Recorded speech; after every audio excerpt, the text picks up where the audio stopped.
Well, it is official.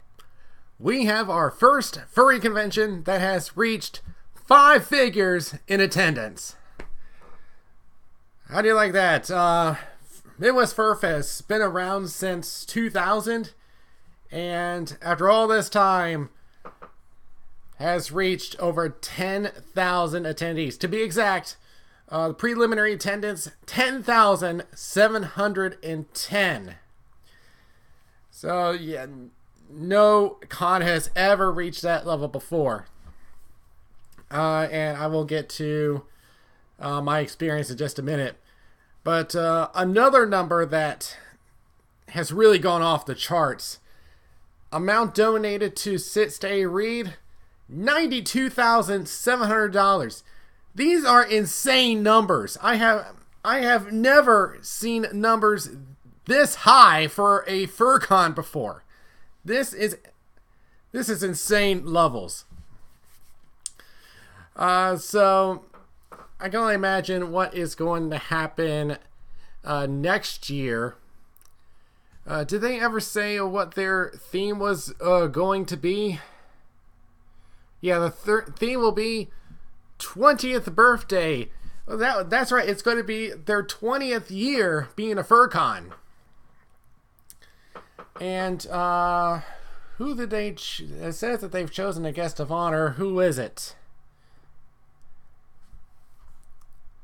They have chosen Kyle Carpenter, Brush Wolf Creature Studio, and Mary E. Loud.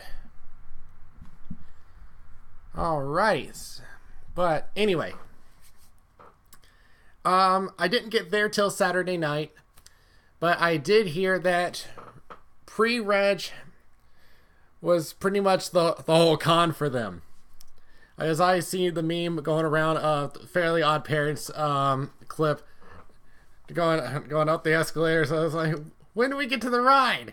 This is the ride! I've heard attendees get in line for as long as 4 hours. And I did hear that Furfest did try to get things more efficient this year, but when you got 5 figures, that is tough to get through every single one of them. So I understand it's frustrating for the attendees, but look at it from the con side of it too. Luckily, I didn't have to deal with that. So yes, I did not get to participate in any events on Friday. I didn't get to participate in most of Saturday. Though I did manage to bring Sapphire out. But yeah, the reason why I didn't get there till as late as I did was because I had to work. It was out of my control, so I could have just skipped the whole con and just go to the next one, but I had a panel to run. Yeah, I'm just glad they put it on a Sunday and not anywhere else.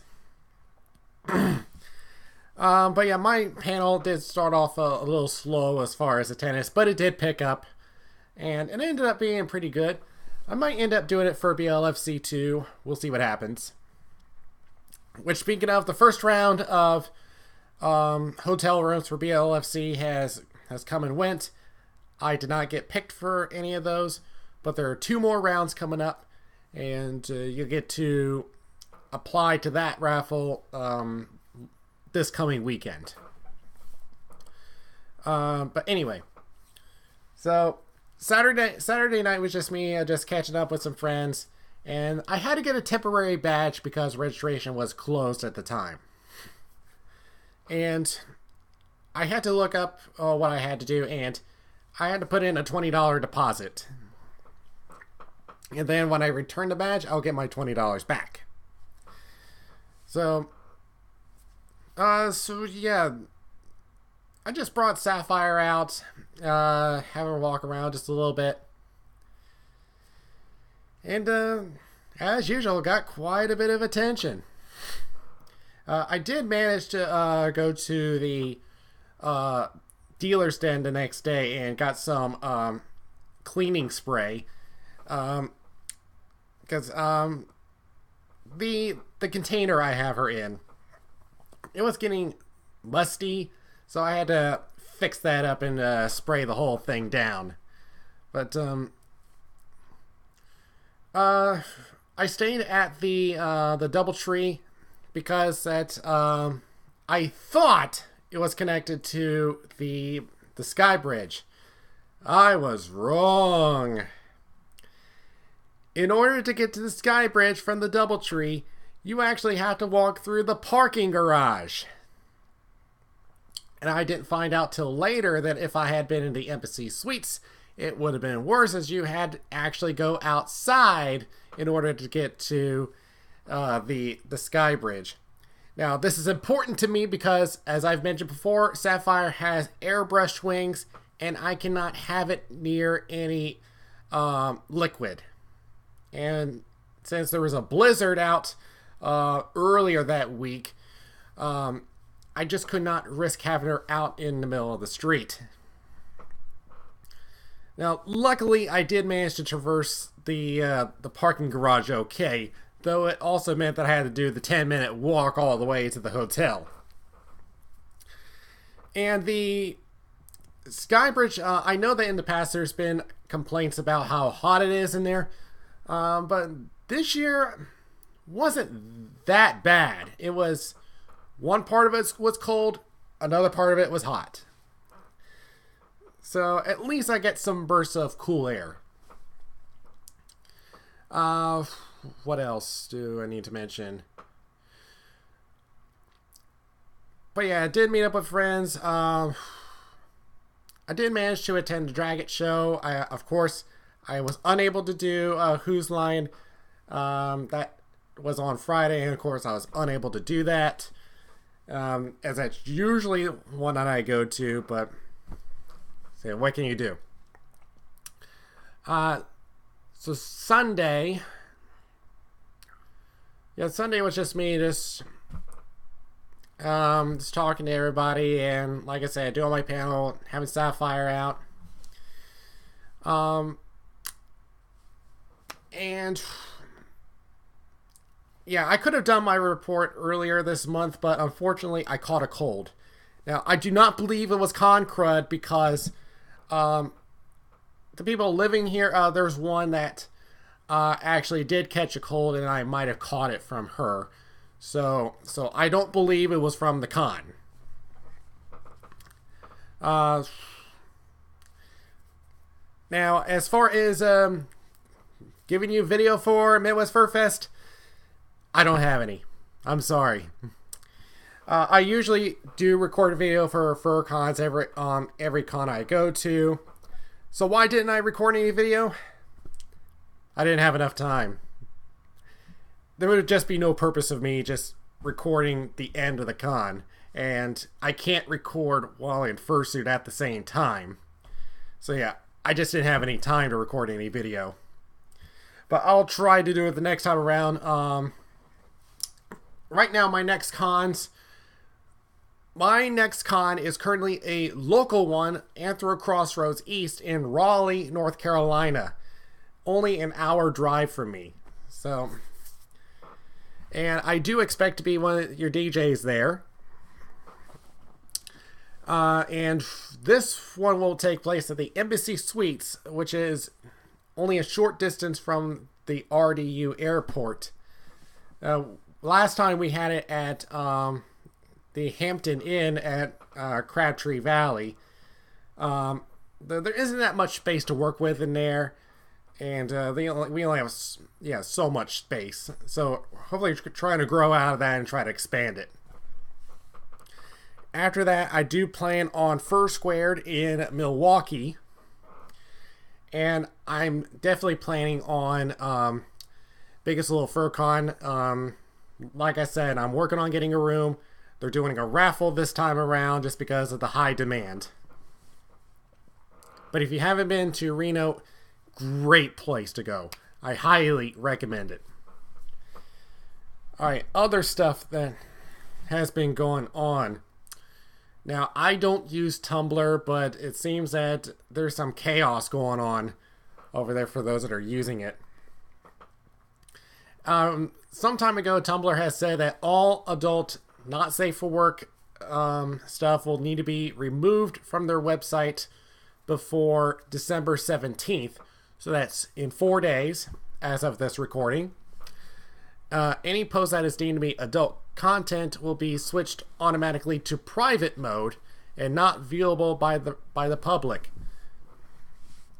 Now, the website is using an algorithm based solution on determining which content is labeled not safe for work, and it has impacted not only those that do have adult work up, but also clean artists. And I'm not surprised by this because, again, it's an algorithm. It's a machine. They can't tell a difference between what is clean and what is not clean. We only program it to try to figure out what it is. You know how bad it is? Even Garfield the cat pictures have been removed. That's how bad that algorithm is. And even some fur artists who don't do any NSFW content have been impacted by this. So it's looking like artists are moving away from Tumblr, and I do think that Tumblr is on a downhill slope. It's been on a downward slope for a while. So they're now going to stuff like they're going to Weasel, Furfidity, So Furry, so all the regular furry websites. Let's see. And of course, the one thing that's been going on over the past few days, Sonic the Hedgehog is getting a live action movie. Yeah, I can't see this one going well. You know me. Anytime that there's a video game based movie that's released, it usually turns out bad.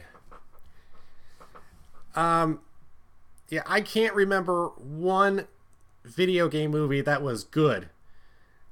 And the only one I saw that had at least a decent rating was Angry Birds, and that's a mobile game, which doesn't really have a storyline, except the pigs steal their eggs, which is way too simple of a storyline, and they had to make something up. But anyway, Sonic the Hedgehog. The movie posters came out of his silhouette. There's one of his legs, and people are really making fun of it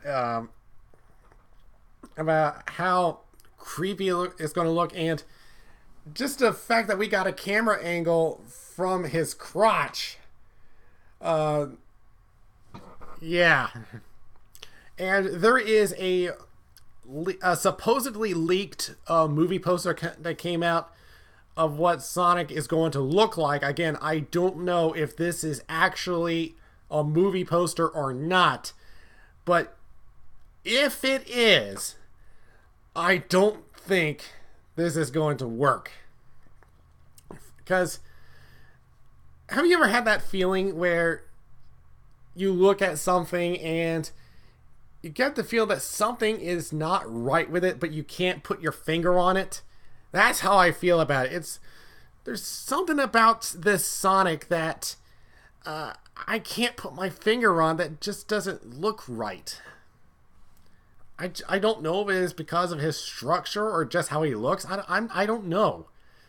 Until I get an actual movie trailer, I don't know how to feel about this one. Right now, the only thing that I can say is that as someone who grew up watching the Sonic cartoons and playing the original Sega Genesis game, I want this to work. I really do.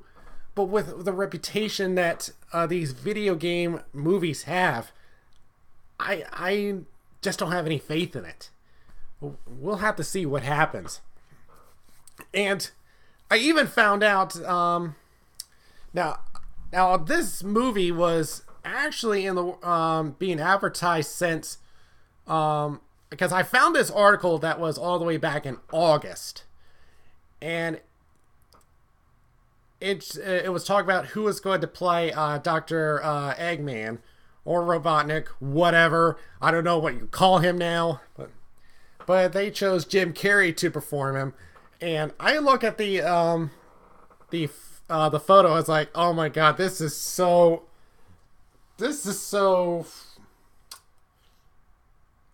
I want to say it's out of the 90s, just how ridiculous it looks. But can Jim Carrey play the part?